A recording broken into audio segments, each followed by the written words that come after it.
24시간 동안 해가 지지 않는 섬 스발바르제도. 한 사진작가는 스발바르제도의 모습을 담기 위해 보트를 타고 이동하던 중 큰 북극곰과 새끼 북극곰을 발견하게 됩니다. 발견 즉시 그들에게 가까이 다가간 사진작가. 하지만 그의 눈앞엔 충격적인 광경이 펼쳐집니다. 다름 아닌 새끼 북극곰은 죽어있는 상태였으며 큰 북극곰은 그런 새끼 북극곰을 잡아먹고 있었기 때문이죠. 북극곰이 동족 포식을 하는 모습은 생전 처음 봐서 그런지 이 사진은 보고 또 봐도 충격적이라고 말할 수 있는데요. 그런데 설상가상 북극곰의 동족 포식은 최근 들어 그 횟수가 급격히 증가하고 있다는 보고가 전해졌다고 합니다. 대체 그 원인은 무엇일까요?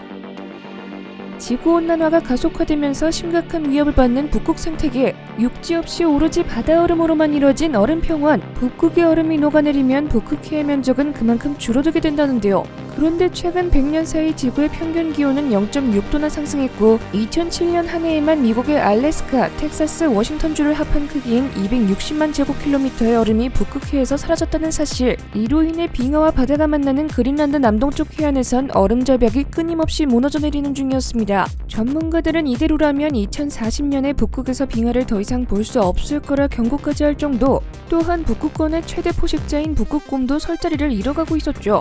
평균 길이 2.5m, 체중 0.5톤. 이 육중한 몸을 유지하려면 하루 평균 16,000칼로리 섭취 필수라는 북극곰. 그렇기에 북극곰은 사냥감에서 가능한 많은 영양분을 섭취해줘야 하죠. 하지만 여기서 문제는 해빙이나 빙산이 줄어들면서 북극곰의 사냥이 더욱 어려워지고 있다는 점. 즉 북극곰의 특성상 빙산과 빙산의 헤엄쳐 다니며 사냥해야 하지만 빙산과 빙산의 거리가 멀어져 수영이 힘들어지고 있는 것입니다. 이런 안타까운 상황으로 인해 사냥 도중 북극곰이 익사한 사례가 발견되기도 했다는데요. 또한 사냥이 힘들어지며 약 47%가 심각한 영양실조 상태에 놓여 있어 이런 추세로 간다면 2050년에는 북극곰이 멸종할 수도 있다는 분석까지 나왔다고 합니다. 이런저런 상황이 이어지며 끝내 배고픔을 참지 못해 결국 인근 마을에 내려와 쓰레기장을 뒤진다는 불쌍한 북극곰. 북극곰이 처한 상황을 마주하니 굉장히 경악스러울 수밖에 없는 것 같습니다.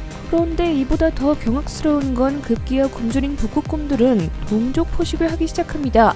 1999년 노르웨이 스발바르제도에서 처음 보고된 북극곰의 동족 포식을 시작으로 북극곰이 북극곰에게 습격당해 먹이가 되는 건 이제 흔해 빠진 일 중 하나. 심지어 수컷 북극곰이 새끼 북극곰을 잡아먹는 장면이 카메라에 포착되기도 했습니다. 캐나다 북부 지역에서 촬영된 이 사진은 수컷 북극곰이 새끼 북극곰의 를 뜯어먹는 모습이 고스란히 담겨 있었죠. 이런 현상에 대해 러시아의 한 전문가는 북극곰의 동족 포식 사례는 이미 잘 알려졌지만 기존에는 좀처럼 발견하지 못한 실제 사례가 이제는 상당히 자주 기록돼 우려된다라고 말하며 북극곰 동족 포식의 심각성을 경고했다는데요. 결국 북극곰의 동족 포식 원인은 바로 지구온난화였습니다. 빙하가 빨리 녹고 북극곰의 사냥 기간도 짧아지며 생존을 위해 동족을 잡아먹는 행위가 그들의 최후 수단이 되고 말았던 거. 그렇다고 해도 아직 덜 자란 새끼 북극곰까지 포식할 줄이야. 아무리 생각해봐도 이건 도를 지나친 것 같은데요. 하지만 도를 지나쳤던 건 북극곰뿐만이 아니었습니다. 무려 새끼를 절벽에 떨어뜨려 일부러 죽이는 녀석이 있었기 때문이죠.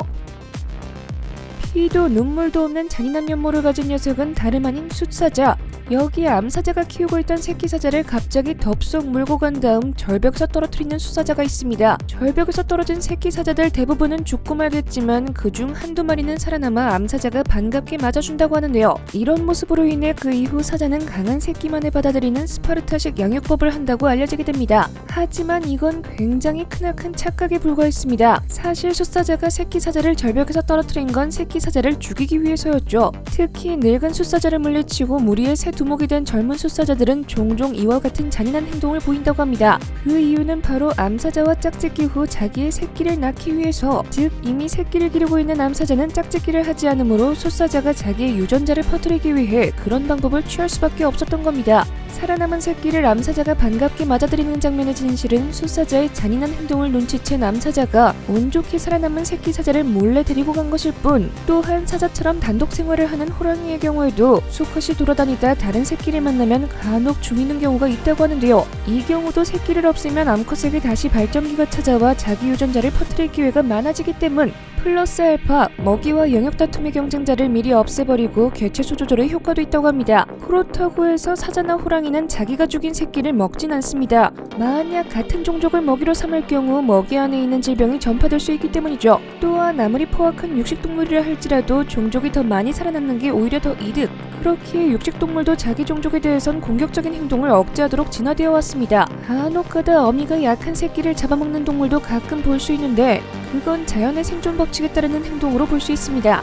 반면에 곰은 육식동물 중에서도 동족 포식의 성향이 강한 편에 속한다고 하는데요. 특히 따뜻한 지역에 서식하는 곰보다 추운 지역에 사는 북극곰이나 회색곰, 불곰 등이 동족 포식의 사례가 더 잦은 것으로 보고된다고 합니다. 최상위 포식자 사자, 호랑이보다 어찌 보면 곰이 더 잔인한 것 같은데요. 이쯤 돼서 저는 한 가지 궁금증이 생깁니다. 곰을 아무리 찔러봐도 피 한 방울 안 나오지 않을지. 지금까지 생생지식 정보였습니다. 감사합니다.